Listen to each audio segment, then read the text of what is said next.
Hey guys, welcome back to another episode at Kanani and Weinman.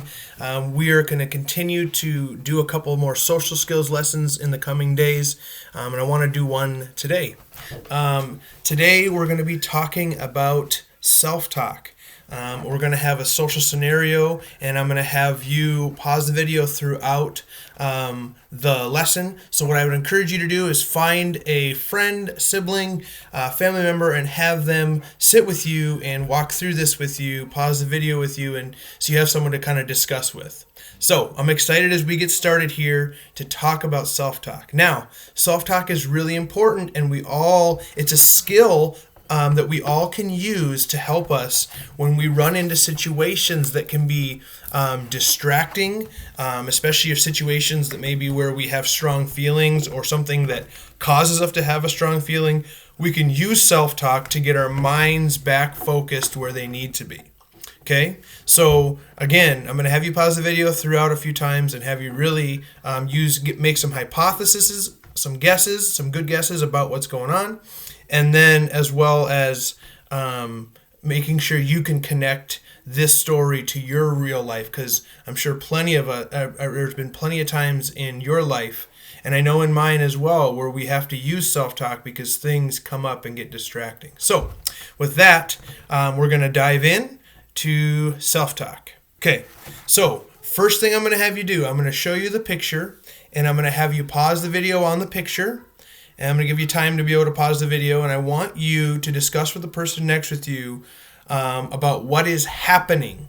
Now, I don't want you to think about anything else. Just look at the situation and make some guesses about what's happening in the picture. So be a social detective, a social spy, and look around at what's happening in the situation. All right, here we go. Go ahead and look at the picture. Now pause the video and make a hypothesis about what's happening in the picture. Okay, I hope that you took some time to do that. Now, the next thing is I want you to now make a hypothesis, which means a good guess about what the people are feeling in the video and why. So, what are they feeling and why? Here we go.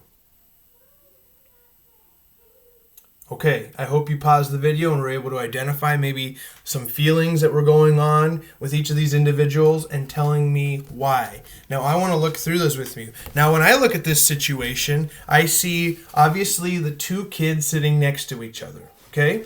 And I see other kids in the background, looks like they're talking with each other or they're working on things together. But the main people in this picture are Omar, and we're going to call this girl Stephanie, okay? So Stephanie and Omar. Now, when I look at Stephanie, I see a girl who's talking. She looks like she's doing some work. She has a marker in her hand, so maybe she's working on something. But she's also looks like she's talking, and she's talking to or maybe even at Omar. And it looks like Omar does not look super happy about this. He maybe even looks frustrated. I don't know, maybe he's frustrated about her. Maybe he's frustrated about the loud noise that's happening in the classroom. I'm not sure. But these are things that we can guess at and try to figure out. Why would Omar be upset? Now, the next thing is I want you to see if you can connect to that. Have you ever maybe been Stephanie? Maybe you've been the Stephanie in this picture. Or maybe you've been Omar and you've been in these situations. Take a minute and discuss with the person around you what it's like to be in these situations and what feelings happen because of them. Okay, go ahead and pause. Okay, now, I hope some of you were able to have some good discussion and make some connections, because I'm sure all of you have probably felt like this. When I look at Omar, I look at his eyes, and his eyes are kind of down. I look at his mouth, he is not smiling. I look at his hand, and it's kind of the feeling when you get when you're just frustrated and you're just resting your hand because you can't keep focused. I can see that his pencil is in his hand floating. He's not really using it, so he's obviously not working. It looks like he's getting distracted, and to me, it looks like he's getting distracted by Stephanie. Now, I think he's frustrated at the fact that Stephanie is talking to him. So I would use the word frustrated. Now, When frustrated, that's probably in what zone? See if you can remember. Pause the video and tell the person next to you what zone frustrated is in. Okay, hope you paused. Frustrated is in the yellow zone, okay? And when we are frustrated, it's really important to try to calm our body. So it would be a good idea probably if Omar is feeling frustrated, take a minute and maybe pause the video and think about what he could do to get calm again. Okay, go ahead and pause. Okay, I hope you pause the video. What I think Omar could do to get calm would be to first off, go take a break and sit down and take some deep breaths, and then start with some self-talk about what he could do or say to the person next to him. Now, I think what he could do is, after he takes some deep breaths, he could use some self-talk to say to himself, I need to read this book, or I need to focus on the teacher. One of those things, so that he could have a phrase to use when he goes back to the spot. He could also probably tell Stephanie, hey, Stephanie, I really can't focus right now. It's kind of frustrating me, and I need to be able to do the book report, or I need to be able to talk, or need to listen to the teacher, right? So he could say some things to Stephanie about how he feels about it. Okay? And also, he, then maybe let's flip the story. Maybe you have been the person that is Stephanie. Maybe you have been someone who is distracting others.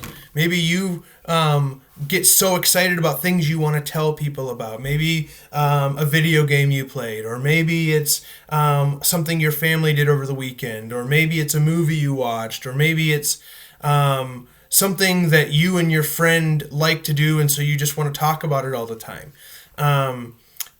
Is classroom the time to do that?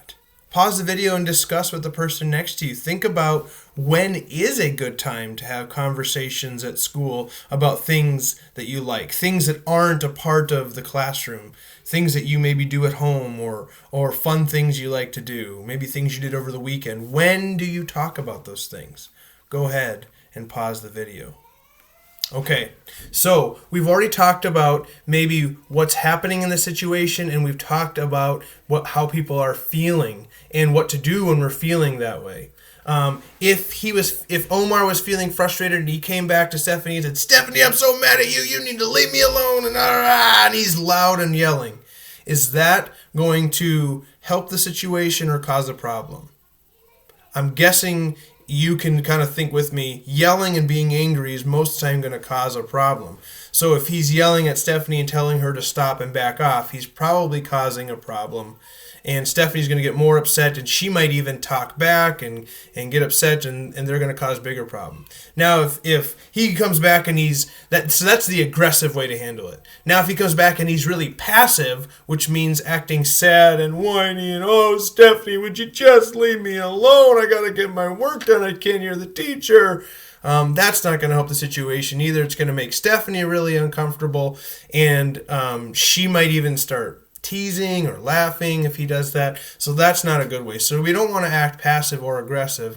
We want to act assertive. And so an assertive way we could say is how I said it before. Stephanie, I really got to listen to the teacher. I really need to work on the book that I'm reading. So please, I need some space from our conversation. So he could say something like that. But let's just get into the story. I'll tell you a little bit what's going on. So again, this is Omar, and he is trying to work on his book report, but there are distractions that are making it hard. Now you can imagine there's noises in a classroom all the time. Lots of people are talking. You can see groups, people are working together, and they're probably all talking and not remembering what their voice volume should be like. Maybe they're talking a little bit louder. There's other sounds going on around in the classroom, pencils drawing, papers maybe being cut, things like that. And then now you add Stephanie talking to Omar can even be more distracting.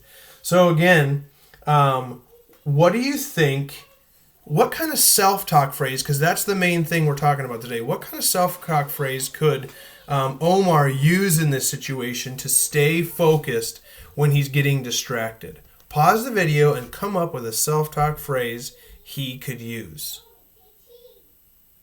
Okay, I hope you paused the video. As I thought about it, one self-talk phrase that came to my mind would be to say, I need to focus on the teacher.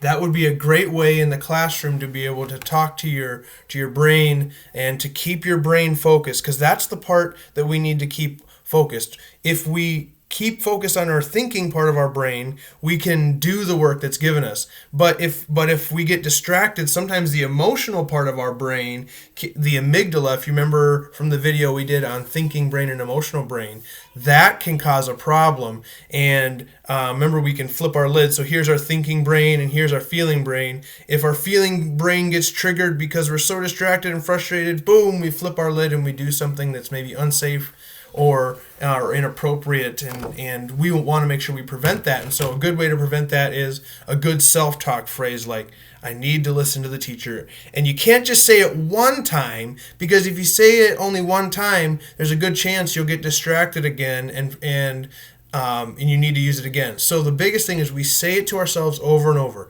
I need to focus on the teacher. I need to keep my eyes watching on the teacher. I need to keep my ears listening to the teacher. I need to keep my voice off.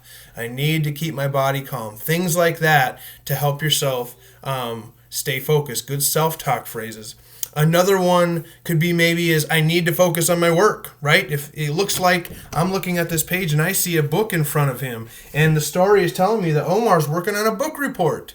So if Omar's working on a book report, a good self-talk phrase he could use is I need to read my book, or I need to focus on my work. Things like that could help him stay focused. So that's the key in all of this, is staying focused, using self-talk to help you do that. So what I want to encourage you to do is come up with some self-talk phrases for you in the classroom.